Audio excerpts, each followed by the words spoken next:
समय का पहिया बड़ा विचित्र है। यह कब किसके सामने किस रूप में आ खड़ा हो कोई नहीं जानता। कल्पना कीजिए, कुरुक्षेत्र का महायुद्ध समाप्त हो चुका है। सूर्यास्त की लालिमा में एक वृद्ध योद्धा जिसने पूरे जीवन धर्म और कर्तव्य का पालन किया, वह मखमली के बिस्तर पर नहीं बल्कि तीखे ठंडे लोहे के तीरों की शैया पर लेटा है। हर सांस के साथ एक तीर उनके शरीर में और गहरा धंसता है। यह कहानी है गंगा पुत्र भीष्म की। वह भीष्म जिनके पास इच्छा मृत्यु का वरदान था। काल भी उनकी अनुमति के बिना उन्हें छू नहीं सकता था। फिर प्रश्न यह उठता है, जिस व्यक्ति ने जीवन भर त्याग और तपस्या की, उसे अंत में इतनी क्रूर और कष्टदायी मृत्यु क्यों मिली? तीरों की शैया पर लेटे हुए भीष्म की आंखों में आंसू थे, दर्द के नहीं बल्कि भ्रम के। जब भगवान श्री कृष्ण उनके पास आए तो भीष्म ने कांपते हुए स्वर में पूछा, हे वासुदेव, मैं इस तीरों की शैया पर पड़ा हूँ।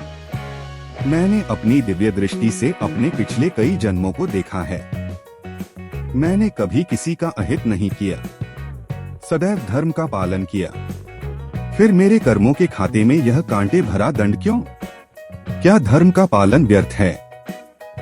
श्री कृष्ण मुस्कुराए। उनकी मुस्कान में करुणा और सत्य दोनों थे। उन्होंने कहा, पितामह, आपने अपने पुण्य कर्मों को देखा, लेकिन उस एक क्षण की भूल को भूल गए। श्री कृष्ण ने उन्हें स्मरण कराया कि कई जन्म पूर्व भीष्म एक राजकुमार थे। एक दिन शिकार से लौटते समय एक सांप उनके मार्ग में आ गया। युवावस्था के अहंकार और शक्ति के मद में उन्होंने उस सांप को अपने बाण की नोक से उठाया और लापरवाही से पीछे फेंक दिया। दुर्भाग्य से वह सांप बबूल के कांटों वाली झाड़ी में जा फंसा। कांटे उस मूढ़ प्राणी के शरीर में बुरी तरह चुभ गए। वह ना मर सका ना जी सका। वह कई दिनों तक कांटों पर तड़पता रहा। श्री कृष्ण ने समझाया, हे पितामह, उस समय आपके पास पुण्य का बल इतना अधिक था कि वह पाप तुरंत फलित नहीं हो पाया। कर्म एक बीज की भांति होता है। यह तब तक सुरक्षित रहता है जब तक इसे फलने फूलने का सही समय नहीं मिलता। आज 50 से अधिक जन्मों के बाद जब आपके पुण्य क्षीण हुए तो वह पुराना पाप व्यास सहित तीरों की शैया बनकर लौटा है। दोस्तों, यह प्रसंग हमें जीवन का सबसे कठोर सत्य सिखाता है। वह है शक्ति और पद। शक्ति और पद आपको दुनिया से बचा सकते हैं, लेकिन कर्म के नियमों से नहीं।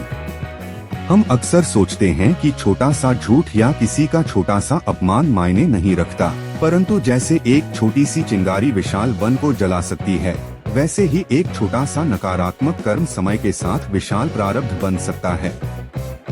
इस कथा से हमें अपने जीवन में बदलाव लाने के लिए आज यह बातें गांठ बांध लेनी चाहिए। पहली, कोई भी कार्य करने से पहले एक पल रुकें और सोचें, क्या मेरे इस कार्य से, मेरे मजाक से या मेरे शब्दों से किसी को पीड़ा हो सकती है। दूसरी, यदि आपसे कोई गलती हो जाए तो बाद में देखेंगे कि बजाय तुरंत क्षमा मांगे। कर्म का बीज बड़ा होने से पहले उसे नष्ट करना ही बुद्धिमानी है।